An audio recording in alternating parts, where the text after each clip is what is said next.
مکہ میں ولید نام کا ایک کافر رہا کرتا تھا۔ اس کا ایک سونے کا بت تھا جس کی وہ پوجا کیا کرتا تھا۔ ایک دن اس بت میں حرکت پیدا ہوئی اور وہ کہنے لگا، اے لوگو، محمد اللہ کا رسول نہیں ہے، اس کی تصدیق مت کرنا، معاذ اللہ۔ ولید بڑا خوش ہوا اور باہر نکل کر اپنے دوستوں سے کہنے لگا، مبارک ہو، آج میرا معبود بولا ہے اور صاف صاف اس نے کہا ہے کہ محمد اللہ کا رسول نہیں ہے۔ یہ سن کر لوگ اس کے گھر آئے اور دیکھا کہ واقعی اس کا بت یہ جملے دہرا رہا ہے۔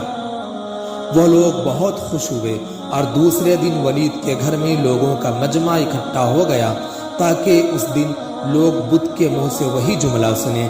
اس بڑے مجمع میں ان لوگوں نے محمد صلی اللہ علیہ وسلم کو بھی دعوت دی تاکہ محمد صلی اللہ علیہ وسلم خود تشریف لا کر بت کے منہ سے وہی جملے سنیں۔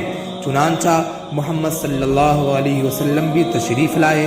جب نبی کریم صلی اللہ علیہ وسلم تشریف لائے تو بت بول اٹھا، کہنے لگا، اے لوگو، خوب جان لو کہ محمد صلی اللہ علیہ وسلم اللہ کے سچے رسول ہیں، ان کا ہر ارشاد سچا ہے، ان کا دین حق پر ہے، تم اور تمہارے بت جھوٹے ہیں جو تمہیں گمراہ کرنے والے ہیں۔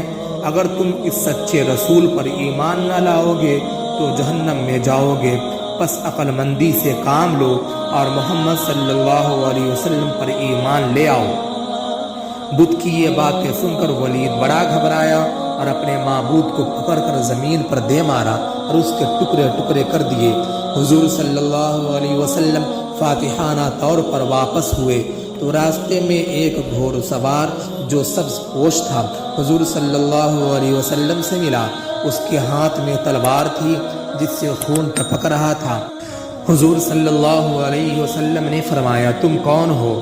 اس نے کہا کہ میں جن ہوں اور آپ کا غلام ہوں اور مسلمان ہوں، میں جبل طور میں رہتا ہوں، میرا نام معین ہے، میں کچھ دنوں کے لیے کہیں باہر گیا ہوا تھا، آج گھر واپس آیا تو میرے گھر والے رو رہے تھے، میں نے رونے کی وجہ پوچھی تو معلوم ہوا کہ کافر جن جس کا نام مسفر تھا وہ مکہ میں آ کر ولید کے بت میں گھس کر حضور صلی اللہ علیہ وسلم کے خلاف فضول گوئی کر گیا ہے اور آج پھر وہی بکواس دوبارہ بت میں گھس کر کرنے والا تھا۔ اس سے پہلے وہ آپ کے متعلق بکواس کرتا، یا رسول اللہ صلی اللہ علیہ وسلم، مجھے سخت غصہ آیا، میں تلوار لے کر اس کے پیچھے دوڑا اور راستے میں اسے قتل کر دیا، پھر میں خود ولید کے بت میں گھس گیا اور اب جو کچھ کہا میں نے کہا۔ حضور صلی اللہ علیہ وسلم نے یہ قصہ سنا تو بڑی خوشی کا اظہار کیا اور آپ نے اس جن غلام کے لیے دعا فرمائی۔